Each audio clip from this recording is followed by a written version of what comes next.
여러분 모두 합격 가자. 좋아요 누르면 합격. 문제풀이 하시는 분들 해설 찾기 어려우시죠? 웬만한 문제의 해설은요 기간조 비법서에 다 정리되어 있습니다. 비법서 신청하시고 편하게 공부하세요. 환자의 비밀을 정당한 사유 없이 누설했을 때의 벌칙은 이 문제 진짜 많이 나왔습니다. 여태까지. 환자의 비밀 누설 뭐예요? 이거는 사실 보기 볼 것도 없습니다. 3이에요. 그런데 문제가 이렇게 깔끔하게 나오지 않아요. 뭐 결핵 환자의 환자 비밀을 누설했다. 또는 정신질환자의 뭐 어쩌고저쩌고 앞에 미사여구가 있습니다. 그게 중요한 게 아니죠. 결국은 환자의 비밀을 누설했다. 이게 포인트예요. 정답은요. 3년 이하의 징역을 가든지 또는 3천만 원 이하의 벌금을 내라 이거예요.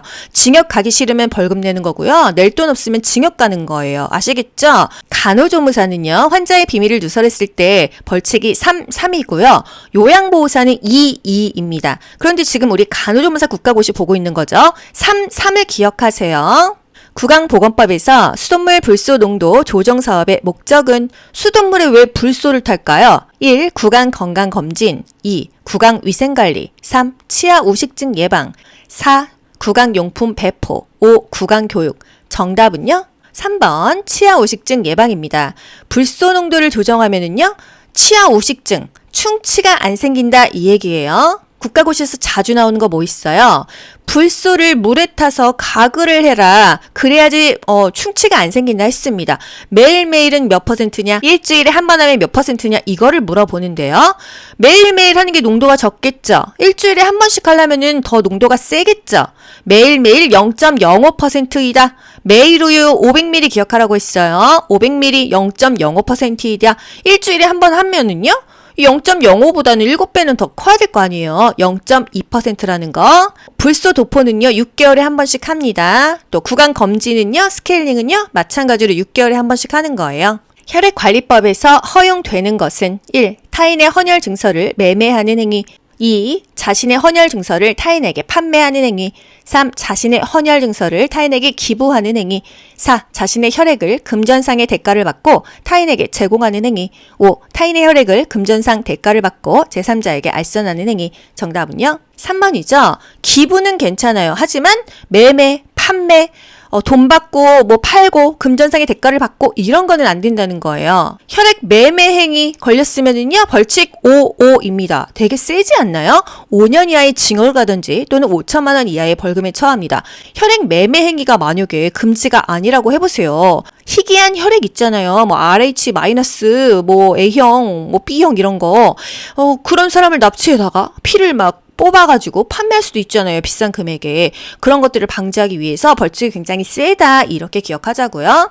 혈액 매매 행위 금지 사항을 위반했을 때 5이다. 의료법상 100병상 이상의 의료기관은 1. 의원 2. 병원 3. 종합병원 4. 상급 종합병원 5. 전문병원 정답은요? 3번 종합병원입니다.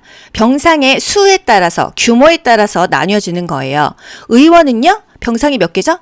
29개까지입니다. 29병상 이하까지가 의원이죠. 병원은요. 30병상 이상이에요. 종합병원은요. 100개 이상이 종합병원입니다. 현실에서는요. 종합병원이 500개 넘는 것도 있어요. 하지만 간호조무사 국가고시에서 500개 병상이다 하면은요. 그때는 상급 종합병원을 찍으셔야 됩니다. 아시겠죠?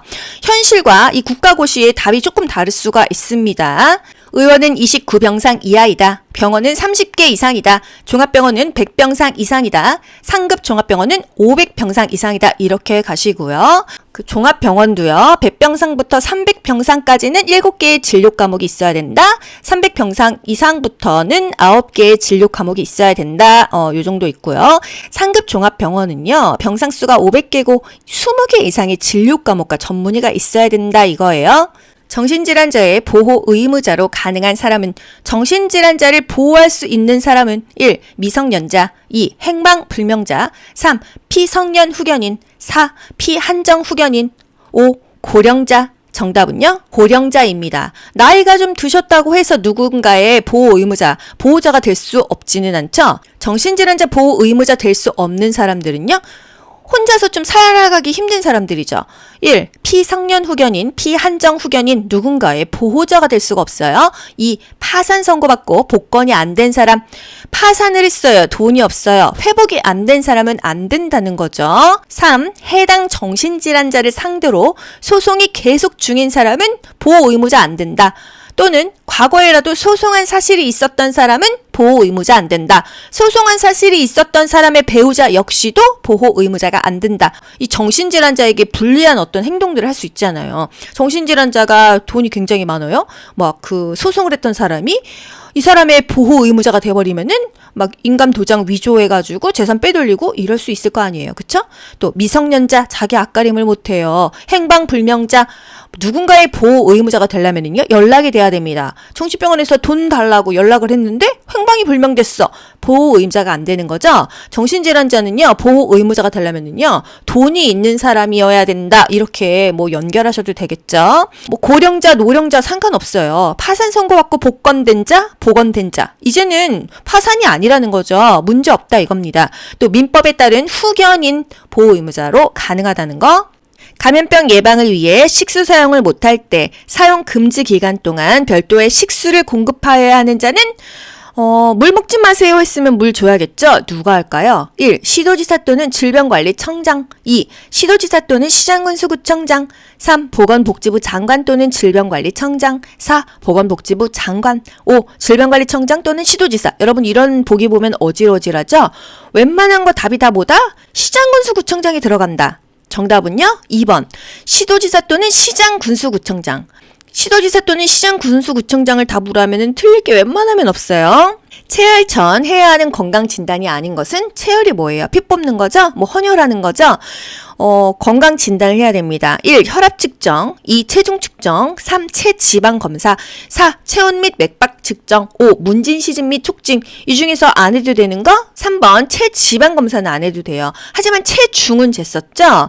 활력 징후는 측정해야 되잖아요. 그쵸? 체열 전 건강진단. 피 뽑기 전에 이 사람 적합한지 확인하는 것입니다. 문진, 시진, 촉진. 물어도 보고, 뭐 눈으로도 보고, 이렇게 두들겨도 봅니다. 활력 징후는 기본적으로 다 측정해요. 체열을 하던, 어디가 아프던, 입원을 하던, 그냥 활력 징후는 거의 맨날 측정합니다. 체중은요, 여자는 45kg 미만이면 피 안 뽑죠. 남자는 50kg 미만이면 피 안 뽑아요. 또 빈혈 검사. 빈혈 있는 사람 피 뽑았다가 픽 쓰러져가지고 낙상돼서 머리 다쳐서 죽은 그런 과거의 일례도 있습니다. 그래서 혈소판 개수 검사, 과거에 헌혈 경력이 있는지, 왜 부적격 혈액으로 판명났을 수도 있거든요. 이 사람 뭐 에이즈피다 이런 경우. 또 혈액 검사 결과 보겠죠. 체열 금지 대상자 여부도 조회합니다. 체열 금지 대상자 다시 한번 짚어드릴게요. 피 뽑기에 부적합한 사람입니다. 헌혈하기에 부적합하다고 누가 정해? 보건복지부령으로 정하는 사람이 체열 금지 대상자예요. 보통은요, 건강 기준에 미달하는 사람들인데요. 감염병 환자, 누구에게 감염시키니까 안 되겠죠? 또 약물을 현재 복용하고 있는 환자도 안 된다는 거. 암 환자, 당뇨병 환자, 심장병 환자, 강경변 환자 안 되고요. 또 뭔가 장기를 이식받거나 각막을 이식받거나 하면은요, 면역 억제제를 계속 투여해야 된대요. 그래서 약물을 복용하고 있는 환자에 들어가서 이 사람은 체열 금지 대상자가 되겠다, 이렇게 연결하시면 되겠습니다. 발생을 계속 감시할 필요가 있어 24시간 이내에 신고해야 하는 감염병은, 여기서 키워드는 뭐예요? 계속 감시입니다. 여러분, 누군가 나를 계속 감시해야 된다는 것은요, 몇 급 감염병이다? 3급 감염병이에요. 그럼 보기 중에서 3급 감염병을 찾는 것입니다. 1번 패스트, 2번 A형 간염, 3번 성홍열, 4번 쯔쯔가무시, 5. 신종 인플루엔자. 이 중에 3급 감염병 뭐예요? 4번 쯔쯔가무시입니다. 1. 패스트는요, 남리동의 메두사야 보디마라 패탕크 할 때 그 패죠? 1급 감염병이에요. 2번 A형 간염은요, 2급 감염병입니다. 3번 성홍열은요, 2급이죠. 열자 들어가는 거는 다 3급인데 성홍열만 2급이죠. 이렇게 암기했어요. 또 쯔쯔가무시는요, 발발쯔, 쥐새끼 때문에 생긴다, 3급 감염병인데요. 발진 티푸스, 발진열, 쯔쯔가무시증.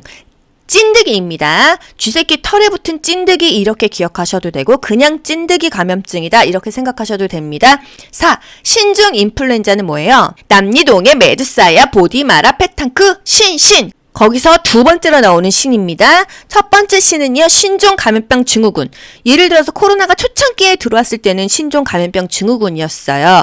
지금은 다 종식돼서 4급으로 넘어갔거든요. 여기서 나오는 신종 인플루엔자, 신종 플루 1급 감염병이에요. 그냥 인플루엔자, 독감은요, 4급입니다. 4급. 여기서 감염병 다시 한번 짚어드릴게요. 전파 가능성 하면은요 2급이에요. 계속 감시 3급이죠. 표본 감시 4급이죠. 계속해서 감시한다. 계속 감시라는 말이 나와야 3급이고요. 표본 감시라는 말이 나오면 4급입니다. 갑작스런 국내 유입, 치명률이 높다. 유행이 예견됐다 하면 1급이고요. 계속 감시 하면은 3급, 표본 감시 하면은 4급입니다. 여러분, CCTV라는 것은요, 그냥 제가 만들어 넣은 거예요. 이게 3급 감염병을 CCTV로 감시하는 게 아니고요. 아시겠어요?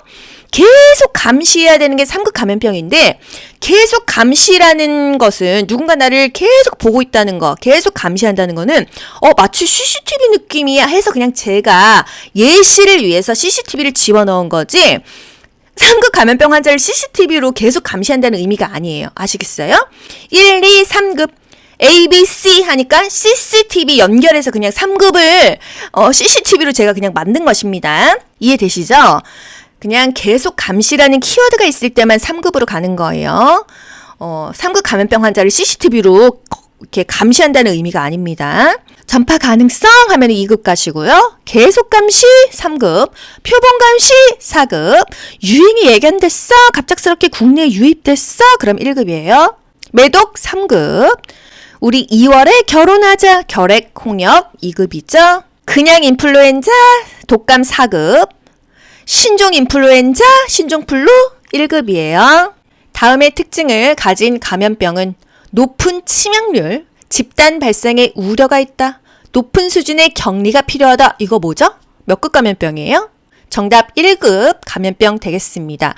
코로나가요, 초창기에는요, 치명률이 높고 집단 발생에 우려가 있어가지고서는 무조건 막 격리를 했었어요. 그래서 그 당시에는요, 신종 감염병이어서 1급이었는데, 나중에 다 종식되고 나서는 풍토병으로 4급으로 하향 조정되었었죠. 감염병 급수별로 한번 볼게요. 키워드를 머릿속에 간직하셔야 됩니다. 생물 테러 감염병, 치명률, 그래서 음압 격리를 한다. 높은 수준으로 격리를 해야 된다. 갑작스럽게 국내에 유입했다. 유행이 예견돼서 긴급하다. 우리가 생각했던 코로나죠. 그 당시에는 그냥 1급이 되는 거예요. 아시겠죠? 또 2급. 전파가 가능하다. 그래서 격리를 해야 된다. 격리는 1급이나 2급이나 똑같은데 1급은 조금 더 센 격리, 높은 수준의 격리를 해라. 2급은 격리가 필요는 하다. 전파 가능성이 있기 때문이다 이거예요. 전, 이 이렇게 외워보세요. 전파 가능성이 있다고 하면은 2급으로 가시고요. 계속 감시해야만 한다 하면은 3급으로 가셔야 됩니다. 누군가 나를 계속 감시한다는 거는 마치 CCTV가 나를 보고 있는 것 같아. 그래서 제가 그냥 CCTV를 여기다 연결을 한 겁니다. 이거 뭔지도 모르고 따라하시는 강사분들이 있어요. 계속 감시한다고 하면은 A, B, C, 1, 2, 3, 3급 감염병이다. 이렇게 그냥 연결하시라는 거예요. 갑작스러운 국내 유입으로 또는 유행이 예견돼서 긴급하다. 이거는 1급하고 똑같죠? 그래서 키워드를요, 전파 가능성 하면은 2급으로 가셔야 되고, 계속 감시 하면은 3급으로 가셔야 됩니다. 아시겠죠? 4급은요, 표본 감시, 즉시 신고해야 되는 거 얼마나 지금 급해요. 1급 감염병은요, 즉시 신고합니다. 2, 3급은요, 24시간 이내. 환자가 병원에 왔는데 결핵으로 판명이 났어요. 24시간 이내. 지금 낮 2시예요. 내일 2시까지는 신고해줘야 된다 이거예요. 2급, 3급 마찬가지로 24시간 이내에 신고해야 된다. 누구한테 신고해요? 보건소장 또는 청장에게 신고하는 것입니다. 4급은요. 일주일 이내에 신고하면 되는 거예요. 1급, 2급, 3급, 4급 어떤 감염병이 있는지 알아야겠죠? 1급 감염병은요. 남리동의 메두사야, 보디마라, 페탕크, 신신. 초성은 아는데 이게 뭔지를 모르신다고 신신이 뭐냐고 또 댓글이 달렸었죠. 남아메리카 출혈열, 리프트 밸리열, 동물 신종 플루, 같은 말로 동물 인플루엔자입니다. 여러분, 인플루엔자가 뭐예요? 독감이죠. 그냥 인플루엔자는요, 독감은요 4급이고요. 동물 신종 플루, 동물 인플루엔자는요 1급입니다. 동물이 더 위험한 거예요. 남리동 에볼라, 또 메두사야, 메르스, 두창, 사스, 야토병. 두창이요. 그냥 두창이 있고요. 원숭이 두창이 있어요. 우리 국가고시에서는 그냥 두창은 1급입니다. 아시겠죠? 원숭이 두창. 엠폭스는요, 그거는 3급인데요. 여기서 말하는 두창은요, 천연두, 마마, 그런 1급이에요. 이거는 변하는 게 아니에요. 우리 교재에서 말하는 두창은 천연두, 마마, 이런 두창입니다. 여전히 1급이라는 거. 메두사, 야, 두창, 사스, 야토병, 보디마라, 보톨리눔 독소, 디프테리아, 마버그, 라사열, 페탄크, 신신, 페스트, 탄저, 크리미양, 콩고, 신종 감염병 증후군. 그리고 신종 인플루엔자입니다. 신종 인플루엔자가 뭐죠? 과거에 있었던 신종 플루. 그게 1급이에요. 호흡기 질환이죠? 남미동해 메두사야, 보디마라, 페탄크, 남아메리카 출혈열, 리프트 밸리열, 동물 신종플루, 에볼라, 메르스, 두창, 사스, 야토, 보톨리늄 독소, 디프테리아, 마버그, 라사열, 페스트, 탄저, 크리미양, 콩고, 여러분 초성 암기하세요. 남미동해 메두사야, 보디마라, 페탄크, 이렇게 막 디테일하게 나오지 않고 뭐 치명률이 세다, 유행이 예견된다, 몇 급이냐, 뭐 이런 식으로도 나옵니다. 2급 감염병. 우리 2월에 결혼하자 이렇게 암기했죠? 2급은요, 결홍.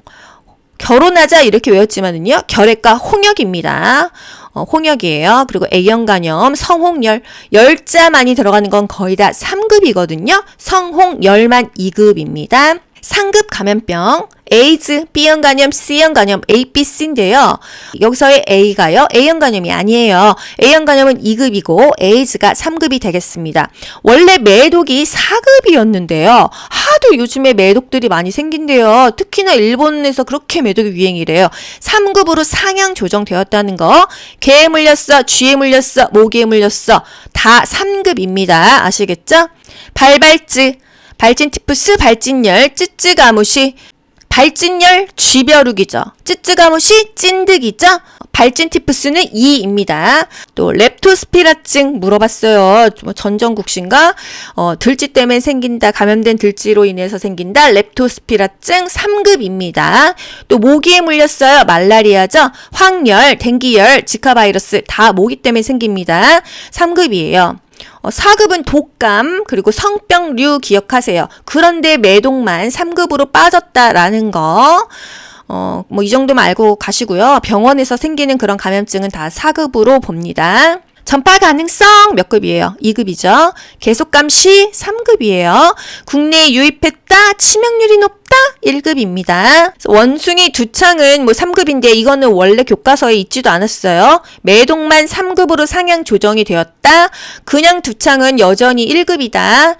그리고 신법 우선의 원칙이에요. 뭐 바뀐 게 교과서가 바뀌면 보통 1년 후쯤에 국가고시에 반영이 되는데 만약에 보기 중에서 새로 바뀐 게 나왔다고 하면은 그걸 찍으시면 됩니다. 신법 우선의 원칙으로 그걸 정답으로 해주기 때문이에요. 의료인이 태아의 성별을 알려줄 수 있는 시기는 몇 개월부터 알려줄 수 있어요? 8개월부터 알려줄 수 있죠? 보기 중에서 8개월 넘은 거 뭐 있어요? 임신 28주, 31주, 30주, 33주, 29주, 8에 32, 8주 넘은 거 33주, 4번밖에 더 있어요. 그쵸? 정답 4번입니다. 만약에 8개월이 안 됐어. 그런데 성별을 알려줬어. 벌칙은요? 2입니다. 2년 이하의 징역 또는 2천만 원 이하의 벌금을 가질 수가 있어요. 산부인과예요. 임신했어요. 임신 뭐 5개월이에요. 선생님, 저 아들일까요? 딸일까요? 물어보면 의사가 뭐라 그러겠어요? 아이고, 산모님 죄송합니다. 제가 그거 말씀드리면요. 저 2천만 원 이하의 벌금을 내던지 2년 이하의 징역을 살 수 있어요. 이렇게 얘기할 수 있겠죠? 성별 알려주면 안 된다? 2이고요. 8개월 이후부터 알려줄 수 있다. 48에 32, 32주 이후부터 알려줄 수가 있다. 그리고 만약에 임신 33주였어요. 산정관리 주기상 병원에 몇 번 가야 돼요? 48에 32, 8개월부터 9개월까지는 주 2회 간다. 한 달에 2번 간다. 아시겠죠? 산정관리 주기. 막달에는요, 매주 간다. 7개월까지는요, 한 달에 한 번 간다. 다 연결해서 아셔야 돼요. 전염성 결핵 환자가 사람들과 접촉이 많은 업무에 종사하는 것을 일시 제한할 수 있는 자는 1. 질병관리청장, 2. 보건복지부 장관, 3. 시장 군수구청장, 4. 관할 보건소장, 5. 의료기관의 장. 정답 3번 시장 군수구청장입니다. 이렇게 암기하세요. 보통 감염병 환자 보건소장에게 보고하죠. 신고하죠.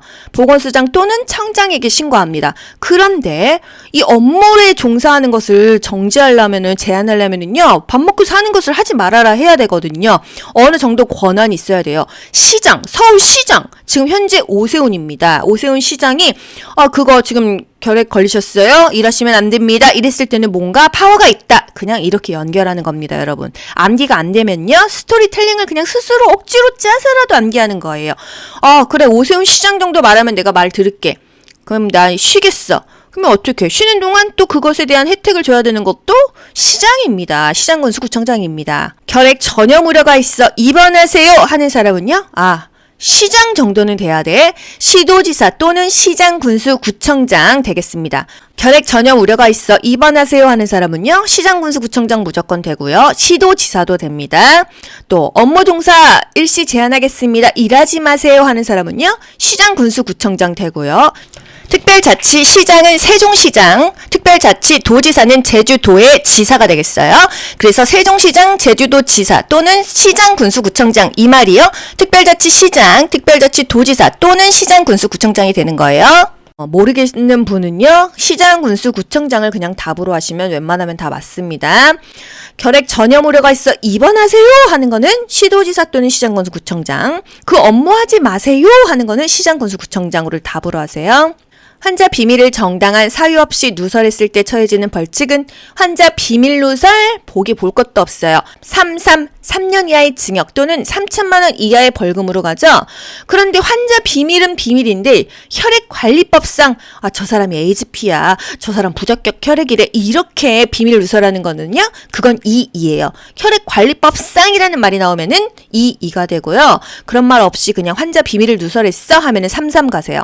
환자 비밀 누설했어 이렇게 깔끔하게 문제 안 나오고요. 뭐 전염성 결핵 환자가 어쩌고 저쩌고 결국은 환자 비밀 누설, 정신질환자 어쩌고 저쩌고 결국은 환자 비밀 누설, 그러면 3이 되겠습니다. 뭐 국가고시 문제가 지금 이런 문제처럼 쉽냐 이런 질문이 있는데요. 쉽습니다. 단지 미사여구가 조금 붙을 뿐이에요. 새로운 병원체에 의해 발생하며 세계적으로 보건 문제를 야기하고 국내 유입에 대비해야 하는 감염병은 보기에 답이 있다고 했죠? 세계적으로 보건 문제를 야기하고 국내 유입에 대비해야 된다. 코로나 딱 떠오르지 않으세요? 1. 동물 원인 감염병, 2. 인수공통 감염병, 4. 해외 신종 감염병, 4. 의료기관 감염병, 5. 제사성병 감염병. 정답은요? 3번 해외 신종 감염병이에요. 코로나 우리나라에서 생겼어요? 아니잖아요. 외국에서 생겼잖아요. 중국에서 왔잖아요. 새로운 병원체에 의해서 발생된다. 또 세계적으로 보건 문제를 야기한다. 국내 유입에 대비해야 된다.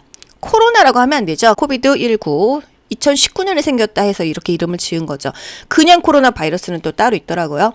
해외 신종 감염병입니다. 이게 몇 급이에요? 1급이죠.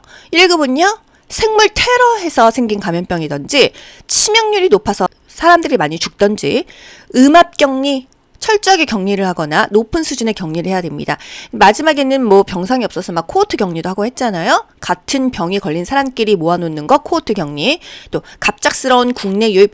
사실 코로나가요, 2019년 1월 달에 그 설 지나고 바로 그냥 터졌어요. 유행 예견으로 긴급하다. 그 당시에는 정말 심각했었습니다. 그때는 그렇게 아찔했었는데 시간이 지나면 또 이렇게 무뎌지네요. 1급 감염병은요, 남리동의 메두사야, 보디마라, 페탕크, 신종 감염병 증후군, 신종 인플루엔자가 1급이죠. 이 앞에 있는 신종 감염병 증후군, 이게 바로 해외 신종 감염병이잖아요. 그쵸? 신종 감염병인데 해외에서 왔으니까 해외 신종 감염병이 되겠습니다. 1급이에요. 관계 행정기관의 장과 협의하여 5년마다 정신건강 증진 및 정신질환자 복지 서비스 지원에 관한 국가의 기본 계획을 수립하는 자는 5년마다 정신질환자 기본계획을 수립하는 사람이 누구냐 이거예요. 1. 보건복지부 장관, 2. 시도지사, 3. 시장군수구청장, 4. 관할보건소장, 5. 질병관리청장. 정답은요? 1번 보건복지부 장관입니다. 나라의 기본 계획을 수립하는 사람은요, 높은 사람이죠. 장관이 되겠습니다. 장관. 기본 계획은 거의 다 5년마다 세워요. 그래서 감염병 기본 계획 5년마다 한다. 정신질환 기본 계획 5년마다 한다. 구강 기본 계획 5년마다 한다. 정신질환자 실태조사 5년마다 한다. 결핵관리 종합계획 다 5년마다 합니다. 그런데 계획 중에서 매년 하는 계획이 있어요. 중요하니까, 특이하니까 국가고시 진짜 자주 나오죠. 영유아 구강보건계획, 임산부 구강보건계획 매년 한다 또는 1년 한다 이렇게 나와요. 영유아, 임산부, 모자 보건의 대상이죠. 건강이 취약합니다. 다음 세대 인구 자질에 영향을 미치기 때문에 이 사람들의 건강을 나라에서 굉장히 신경을 쓰죠. 구강보건 계획입니다. 여러분, 이가 없으면요. 전신 건강이 매우 안 좋아져요. 왜? 음식물을 씹지를 못하죠? 그러면 소화를 못합니다. 소화를 못하면 위장 장애가 생기죠? 또는 이가 썩었는데 치료를 안 했어요? 그 균이 막 심장으로 들어가서 죽는 경우도 있어요. 그래서 이런 구강보건 계획은 굉장히 민감하게 해야 된다. 매년 해야 된다 이거죠. 검진은요? 6개월마다 해라. 충치 생기지 않게 불소를 도포하는 것도 6개월마다 해라. 스케일링도 6개월마다 해라 그러잖아요. 여러분, 스케일링 한 지 지금 1년 넘으신 분들 치과 가서 빨리 스케일링 하세요. 정신질환자 실태조사 5년. 구강 실태조사, 구강은 좀 더 신경 써야 돼. 자자 3년마다. 구실삼. 그래서 이것도 국가고시에 자주 나오잖아요. 정신질환자 실태조사는 5년이고 다른 기본 계획은 다 5년인데 구강 실태조사만 3년마다고 구실삼 영유아 임산부의 계획, 구강 보건 계획은 매년 한다. 1년마다 한다. 보건복지부 장관은 정신질환의 실태조사를 몇 년마다 하는가? 정신질환자 실태조사는요? 몇 년이죠? 5년마다 했죠. 하지만 구강 실태조사는요. 구실삼 3년마다 한다. 결핵환자 진단을 보고받은 의료기관의 장은 어디에 신고를 하는가? 의료기관의 장이 누군지 먼저 생각을 하고 보기를 읽어보세요. 의료기관의 장은요. 그 병원의 장이에요. 1. 소속된 의사 2. 관할 보건소장 3. 보건복지부 장관 4. 한국결핵협회 회장 5. 시장 군수구청장 정답은요? 결핵 환자죠. 감염병 환자 관할 보건소장에 신고합니다. 의료기관의 장 병원장은요. 관할 보건소장 또는 청장에게 신고를 하고요. 감염병 환자가 왔어. 1급 감염병은 즉시 신고하죠. 2, 3급 감염병은요. 24시간 이내에 신고하죠. 4급 감염병 7일 이내에 신고합니다. 소속된 의사는요. 그 병원에 소속된 의사예요. 우리가 알고 있는 페이 닥터로 볼 수가 있거든요. 소속된 의사는 그 병원에 책임을 지는 병원의 장은 아니잖아요. 의료기관의 장, 원장에게 보고를 하고요. 의료기관의 장, 이 병원장이요. 보건소장이나 청장에게 감염병 환자를 신고하게 되겠습니다. 소속된 의사는 어디다 보고하냐 이렇게 나오면은요. 소속된 의료기관의 장, 병원장으로 생각하세요. 짧게. 소속되어 있는 의사, 페이닥터는 의료기관의 장에게 신고, 보고한다.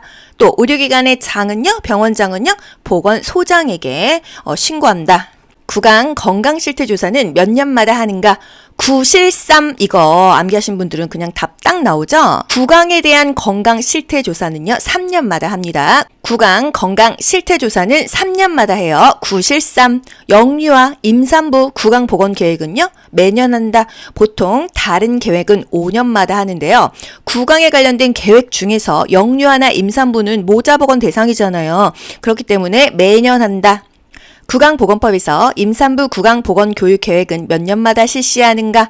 임산부가 포인트죠? 매년 한다. 임산부 영유아는요? 구강보건교육계획을 매년 한다. 간호조무사는 자격을 받은 후부터 몇 년마다 실태와 취업 상황을 누구에게 신고해야 하는가? 1. 1년마다 보건복지부 장관 2. 1년마다 시장 군수구청장 3. 3년마다 보건복지부 장관 4. 3년마다 시도지사 5. 5년마다 보건복지부 장관. 정답은요? 3년마다 보건복지부 장관에게 신고합니다. 여러분이 그 자격증을 받게 되면은요, 대한간호조무사협회라는 사이트가 있어요. 거기 들어가서 보수 교육을 하거나 뭐 취업 상황을 신고하거나 합니다. 3년마다 보건복지부 장관에게 한다라는 거. 우리 간호조무사 합격증을 받잖아요. 그 맨 아래 보건복지부 장관 직인이 있어요. 의료법상 보건복지부령으로 정하는 교육 과정을 이수하고 국가시험에 합격한 간호조무사의 자격을 인정하는 자, 간호조무사의 자격을 인정하는 자가 보건복지부 장관이기 때문에 우리가 장관에게 3년마다 우리 취업했는지 이런 상황을 신고하게 되겠습니다. 다음에서 설명하는 용어는 감염병 예방접종 후 이상 반응 사례가 발생한 경우, 그 발병의 원인을 조사할 필요가 있는 경우, 그 원인을 규명하기 위해서 하는 행동, 원인을 규명한다 하면 딱 나와야 됩니다. 1. 감시, 2. 역학조사, 3. 표본 감시, 4. 감염병의 예방조치, 5. 감염병 유행에 대한 방역조치. 정답은요? 원인을 규명하기 위해서 역학조사를 합니다. 코로나도 초창기에 중국에서 터졌을 때 역학조사 엄청나게 했었잖아요. 박쥐가 원인이다, 뭐 실험을 하다가 어떻게 됐다, 그런 원인을 굉장히 규명했었죠. 역학조사입니다. 임상적, 방사선학적 또는 조직학적 소견상 결핵에 해당하지만 결핵균 검사에서는 양성으로 확인이 되지 아니한 자는 1. 결핵 현성 환자, 2. 결핵 의사 환자, 3. 전염성 결핵 환자, 4. 잠복 결핵 감염자, 5. 건강 보균자. 정답은요? 결핵 의사 환자예요. 임상적으로도 방사선학적으로도 조직학적으로도 결핵에는 해당이 되는데 모든 것이 결핵을 가르친다, 결핵처럼 보이는데 균 검사는 양성이 안 나왔어. 그럼 아직 확진은 아닌 거죠? 결핵 의사 환자입니다. 모든 게 결핵 같아 보이는데 균 검사만 확인이 안 된 게 결핵 의사 환자예요. 국가고시에 정말 자주 나오죠? 이 용어 정말 너무 중요하죠. 결핵 환자, 환자는요 이미 명확한 거예요. 결핵균 검사에서도 양성으로 확인이 되었어요. 결핵 의사 환자는요 아직 균 검사에서 양성 확인이 안 된 거예요. 엑스레이 뭐 모든 것이 다 결핵을 의심할 수 있지만은 균 검사만 양성 확인이 안 된 게 의사 환자입니다. 마치 모든 게 결핵 같아 보인다. 여기서의 의사는요 닥터가 아니에요. 마치 뭐뭐 같아 보인다, 흡사하다, 이런 의미입니다. 잠복 결핵 감염자는요 감염 검사에서는 양성이었는데 결핵에 해당하는 임상적, 방사선학적, 조직학적 소견이 없대요. 이 소견이 모두 결핵인 게 의사 환자고요. 소견이 없는 것이 잠복 결핵 감염자입니다. 잠복은요, 소견이 없어야 돼요. 결핵 의사 환자는요, 소견은 다 결핵이어야 돼요. 체열 금지 대상자는 피를 뽑으면 안 되는 사람이 누구냐, 이거 물어보는 거예요. 1. 맥박이 1분에 75회인자. 2. 과거 각막을 이식받은 경험이 있는 자. 3. 아스피린을 투여받은 후 1개월이 경과한 자. 4. 일본내염 예방접종을 받은 후 1주가 경과한 자. 5. 급성 B형 간염 병력자로 완치 후 2년이 경과한 자. 2번 과거 각막을 이식받은 경험이 있는 사람은요 피를 뽑으면 안 된대요. 체열 금지 대상자가 국가고시에 막 자주 나오는 빈출 키워드는 아닙니다. 체열 금지 대상자는요, 그 피가 부적합한 거예요. 헌혈을 하기에 부적합하다고 보건복지부령으로 정하는 사람, 이게 바로 체열 금지 대상자입니다. 왜 이 피가 부적합한지 한번 볼까요? 건강 기준에 미달하는 사람들이기 때문이에요. 감염병 환자거나 약물을 많이 먹고 있는 환자예요. 그러면 그 피도 좋지 않으니까 피를 체열해 봤자 쓸 수가 없다, 이 얘기입니다. 남자가 50kg 미만이면 피 안 뽑아요. 여자 45kg 미만이면 피 뽑으면 안 되는 거예요. 그래서 어디 가서 헌혈하시면 안 됩니다. 저체중이신 분들은요. 또 혈액맥의 감염병자, 말라리아 치료 종료 후 3년이 경과하지 아니한 자. 말라리아는요 혈청성 감염이거든요. 그래서 피가 깨끗해져야지 체열할 수 있죠. 3년이 지나야 되는데 3년이 안 되면 이 피 뽑지 말아라, 이거고요. 매독 치료 종료 후 1년이 경과하지 아니한 자. B형 간염 완치 후 6개월이 경과하지 아니한 자.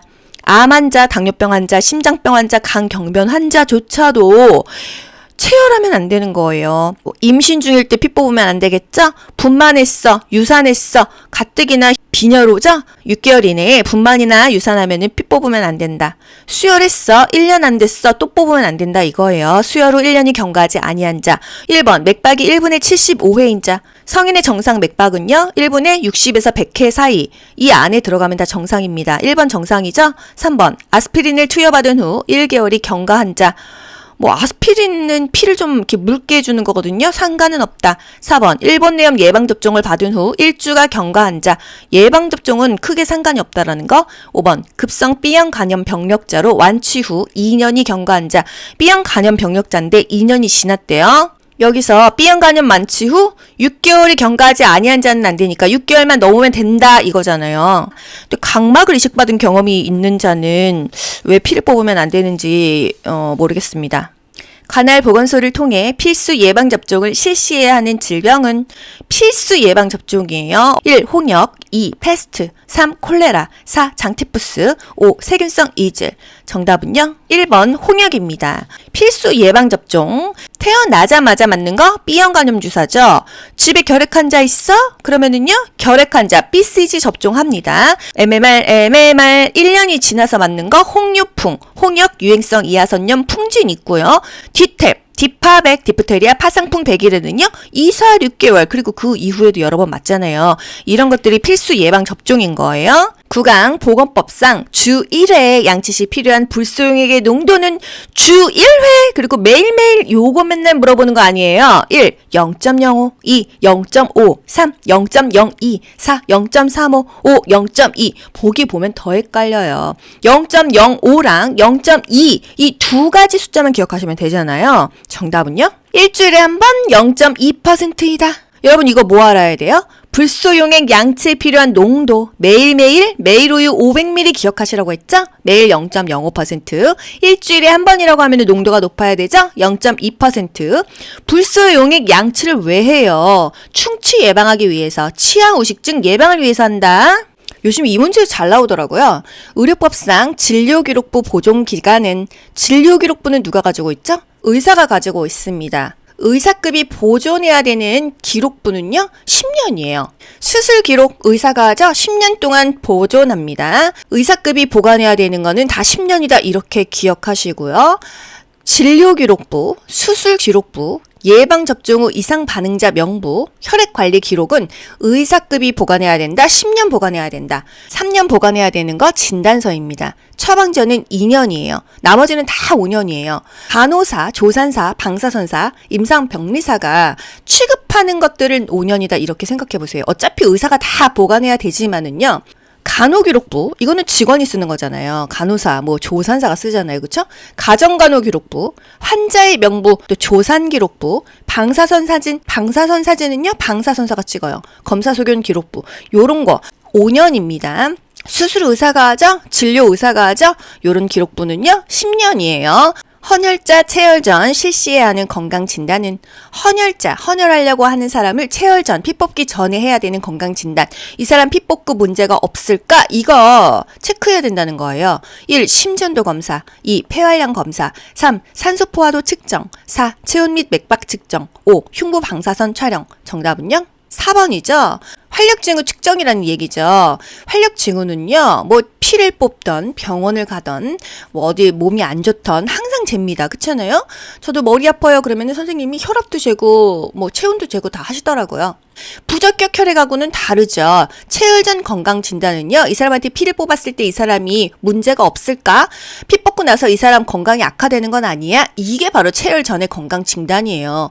문진, 시진, 촉진, 딱 눈으로 봅니다. 시진. 그리고 물어봐요. 건강은 어떠세요?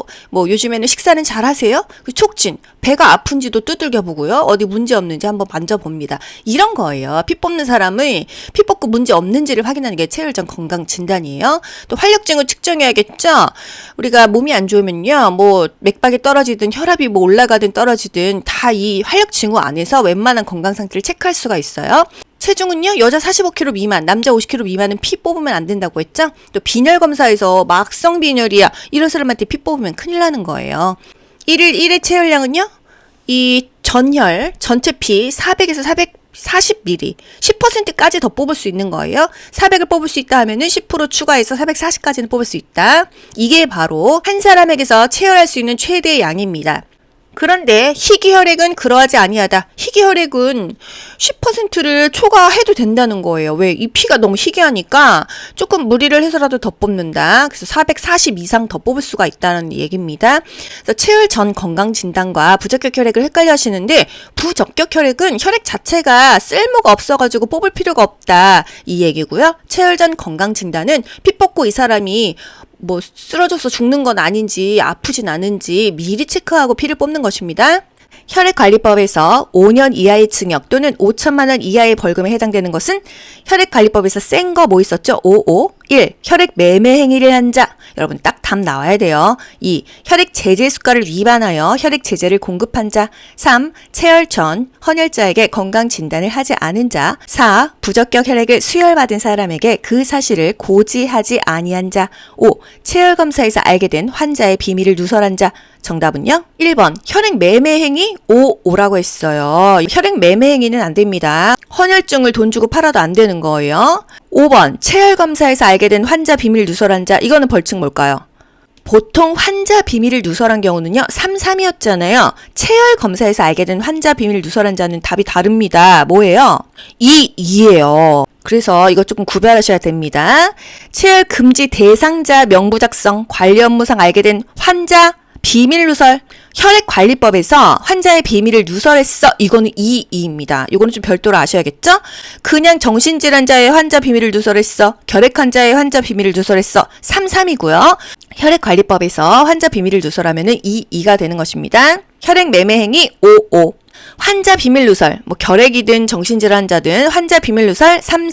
정신질환자에게 노동을 강요했어. 3이죠. 태아 성간별 행위 금지하는 거 2입니다. 8개월 이후부터는 딸인지 아들인지 알려줄 수 있는데 그전에는 안 된다는 거예요. 치료 거부했어. 격리 거부했어. 1이에요. 전염성 결핵 환자인데 일을 하면 안 되죠. 다른 사람들한테 옮기니까. 이거 위반하면은요. 1입니다. 1년 이하의 징역 또는 1,000만 원 이하의 벌금을 낼 수가 있어요. 정리 한번 해드릴게요. 혈액 매매 행위 5죠. 환자 비밀 누설했어. 3이죠. 혈액관리법에서 환자 비밀 누설하면은요. 2죠. 정신질환자에게 노동 강요했어. 3이죠. 또 격리 거부했어. 치료 거부했어. 1이고요. 전염성 결핵 환자가 업무 종사 정지를 위반했다 또는 금지 의무를 위반했다. 1입니다. 다음 설명하는 기관은 국가 또는 지방자치단체가 설치 운영하고 있대요. 지역사회에서의 정신건강 증진 사업도 하고 정신질환자 복지서비스 지원 사업도 하고 있는 기관은 1. 정신요양시설 2. 정신공동생활가정 3. 정신재활시설 4. 정신건강복지센터 5. 국립정신건강연구원. 정답은요? 정신건강복지센터. 여러분, 이게 잘 모르시는 거는요. 이 보기에 답이 있어요. 보기 한번 다시 볼까요? 정신질환자 복지서비스 지원 사업을 한대요. 무슨 복지에 관련된 일을 하나 보다. 정신건강 증진 사업을 한대요. 이것도 그 주민의 복지가 올라가죠. 삶의 질이 올라가죠. 정신건강복지센터로 연결하세요. 요런 식의 문제가 나오면은요. 보기에 답이 있는 거예요. 정신 건강을 증진하는 시설들이 있습니다. 정신의료기관, 말 그대로 의료기관 병원이죠. 정신과 의원이나 정신병원이 되겠습니다. 정신요양시설, 정신질환자가 입소해가지고 거기서 생활하는 시설이 요양시설입니다.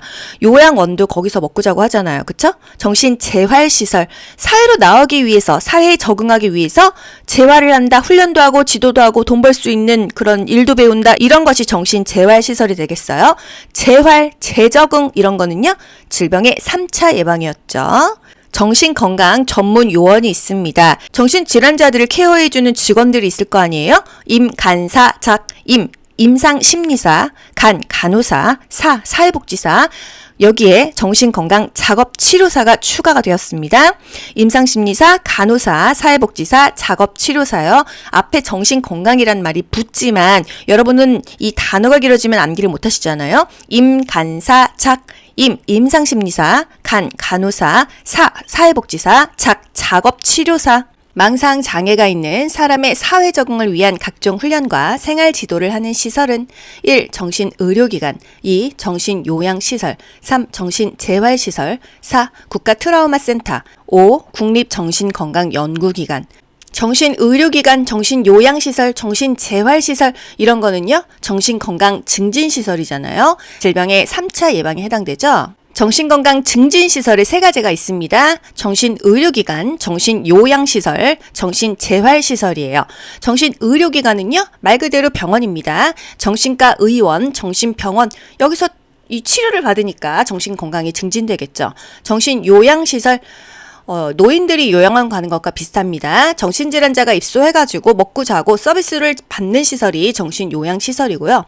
정신재활시설, 재활, 다시 활동하다 이게 재활이죠. 정신질환자가 장애를 극복하고 생활하다 이게 바로 재활입니다.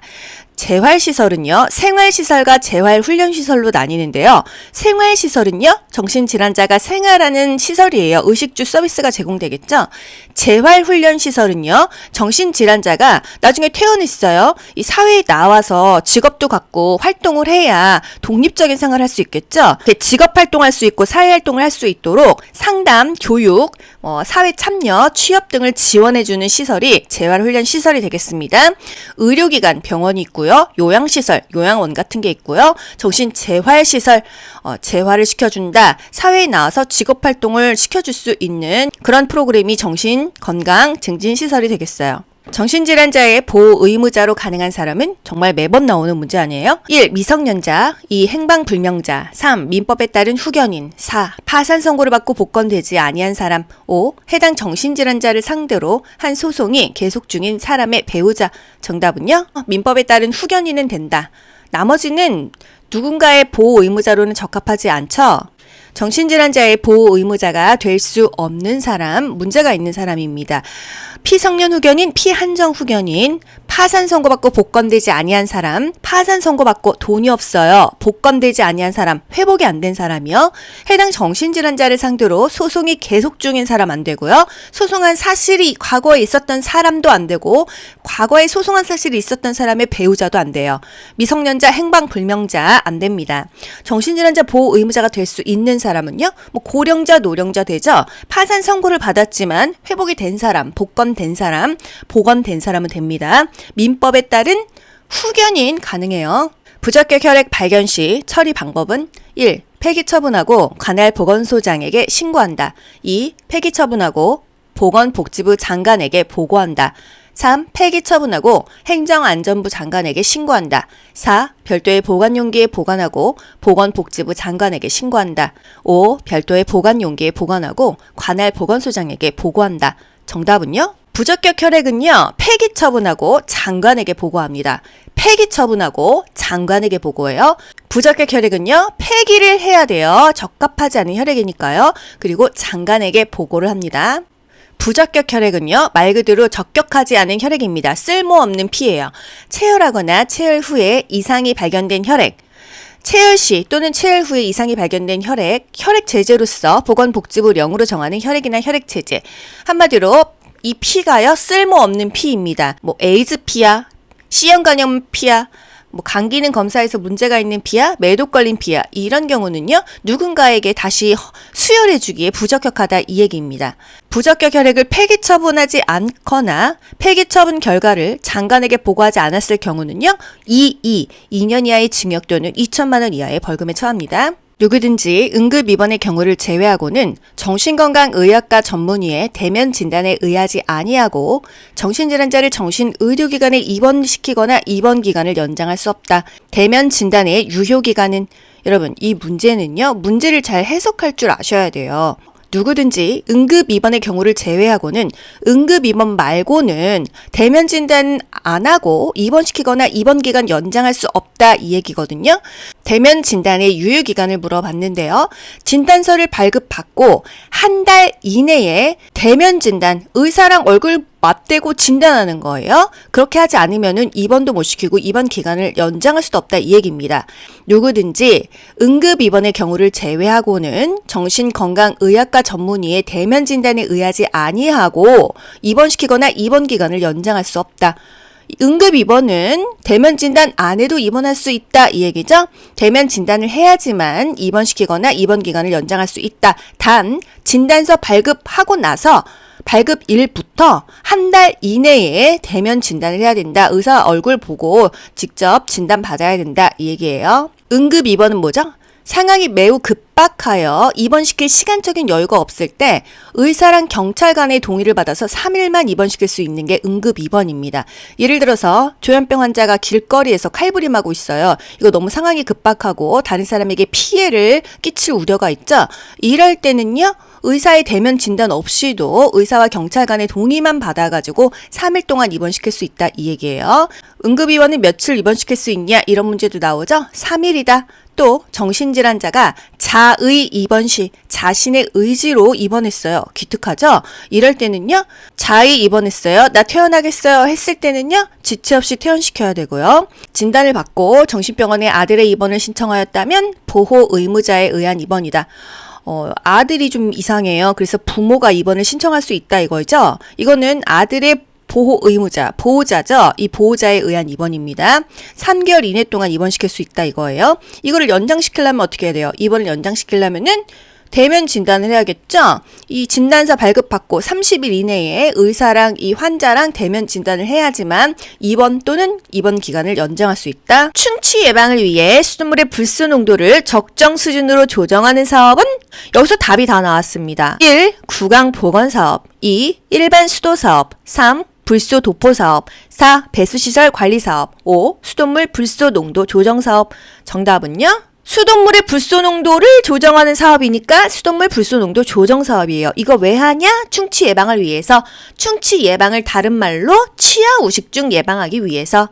수돗물 불소 농도 조정 사업은 수돗물의 불소를 몇으로 조정할까요? 0.8 ppm으로 조정합니다.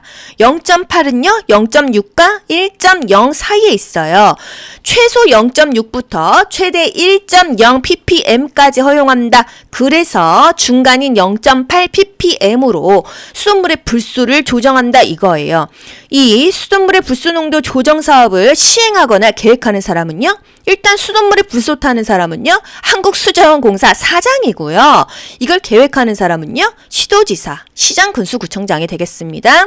시도지사, 시장군수구청장은 거의 빠지는 곳이 없어요. 구강보건법상 구강보건사업 대상이 아닌 사람은 1. 초등학생 2. 노인복지시설을 이용하는 노인 3. 모자보건수첩을 발급받은 임산부 4. 부대에 소속 중인 군인 5. 장애인 복지시설에서 생활하는 장애인 정답은요? 군인은 아니래요. 이 대상 어떻게 찾아요? 구강 기본계획에 포함될 사업 내용을 보는데요. 학교, 사업장, 노인, 장애인, 임산부, 영유아 이 구강 기본계획에 포함이 된다 이거예요. 학교, 사업장, 노인, 장애인, 임산부, 영유아는 해당된다. 초등학생, 학교 포함되죠? 2번은요?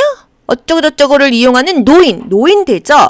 5번 장애인 되죠? 또 임산부 되죠? 영유아 되죠? 근데 군인은 안 된다 이거예요. 불소 도포 사업을 할 때 필요한 불소 도포의 횟수는 이거 답을 표시해서 나왔는데요. 6개월에 한 번입니다.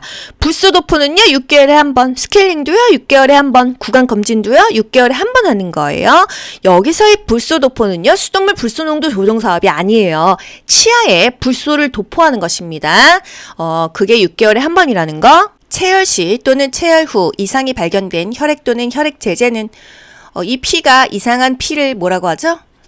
1번 체열 금지 대상자, 2 체열 부작용, 3 헌혈 금지 약물, 4 부적격 혈액, 5 특수 수혈 부작용, 4번 부적격 혈액이에요. 부적격 혈액은 체열 후 또는 체열 시 이상이 발견된 혈액이다. 부적격 혈액은요 보건복지부령으로 제정을 합니다. 어떤 피가 부적합한지 쓸 수가 없는지 제가 그냥 정리를 한 거예요. A, B, C, T, V, A, L, T 이거는 암기하실 수 있잖아요. 이 초성을 제가 만들어 본 겁니다. A, B, C, T, V, A, L, T A가요 에이즈피예요. 후천성 면역 결핍증 P예요. 에이즈피죠. 누구에게 수혈해 줄 수 있어요? 그럼 그 사람 에이즈 걸리잖아요. 적격하지 않다는 거예요. 그래서 부적격 혈액이다. 또 B, B형 간염 검사 양성이다. C, C형 간염 검사 양성이다. B형 간염 P, C형 간염 P예요. 내가 멀쩡하다가 병원에서 수혈 받았는데 갑자기 C형 간염, B형 간염 걸리면 이거 말도 안 되잖아요. 이게 바로 P가 부적격하다 이거예요. 또 T는요 인체 T 림프 영양성 바이러스 검사입니다. 이게 뭐예요? 백혈병 검사예요. 그러니까 백혈병비 안 된다 이거죠. 또 V는요. VDRL 매독 검사죠. 매독 검사 양성이었다. 그러면은 이 P는 부적격하다. ALT는요. 간 기능 검사입니다. 간 기능 검사에서 문제가 있다 하면은요. 이 P는 누구한테 수혈할 수 없다. 적격하지 않다 이거예요. ABC, TV, ALT 이거를 머리에 두고요. 보기에 ABC, TV, ALT로 나오는 건 아니에요. A, ASP 또는 후천성 면역 결핍증 검사 양성이다 이렇게 나옵니다. 그러면 알파벳 A로 암기했던 게 이거였어. 이렇게 연결하셔야 돼요. 또 B는요. B형 간염 검사 양성이다. C는요. C형 간염 검사 양성이다. T는요. 백혈병B다. 다른 말로 인체 T림프 영양성 바이러스 검사 양성이다. 이 말이에요. V는요. VDRL 매독 검사 양성이다. 이 얘기입니다. 보기에는요, 매독검사 양성이다. 이렇게 나오지, VDRL이 나오지 않아요. 그럼 여러분이 ABC, TV, ALT 이거 외웠던 걸로 그냥 연결하시는 겁니다. ALT는요, 간 기능 검사예요. 이거는 암기하셔야겠죠? 심전도도요, EKG라고 하듯이 간 기능 검사도 ALT라고 합니다. 101 이상이다 하면은요, 이 간 수치가 나쁜 거예요. 그래서 적합하지 않다 이 얘기고요. 또 체열 과정에서 응고됐어, 오염됐어, 혼탁하거나 변색됐어, 용혈됐어, 이거 다 못 쓰는 피죠? 부적격 혈액입니다. 또 혈액 용기의 밀봉이나 표지가 파손됐어? 이거 지금 어떻게 오염됐는지 모르잖아요. 보존기간이 경과했어? 유통기한 지났죠? 부적격하다. 체열금지 대상자로부터 체열한 피다 하면은 안 된다. 이런 문제가 많은 사람들로부터 이 피를 뽑았으면은 이 피는 쓸 수 없다. 적격하지 않다. 부적격 혈액이 되겠습니다. 그래서 부적격 혈액은 이거는 상식으로도 알 수 있어요. 이 피 뽑는 과정에서 응고되거나 오염되었다.